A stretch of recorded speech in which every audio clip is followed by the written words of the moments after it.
दिनांक 13, 14, 15 जनवरी 2025। पक्षियों को दाना 5.25 किलो।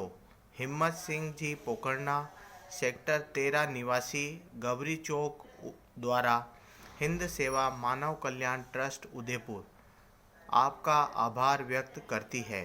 धन्यवाद।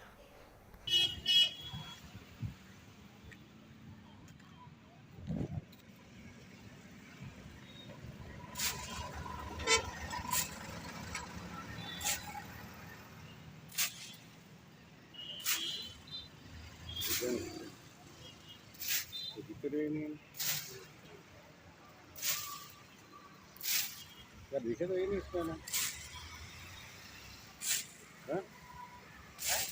दिखे तो ये नहीं। हाँ तो वो तो दिखेगा।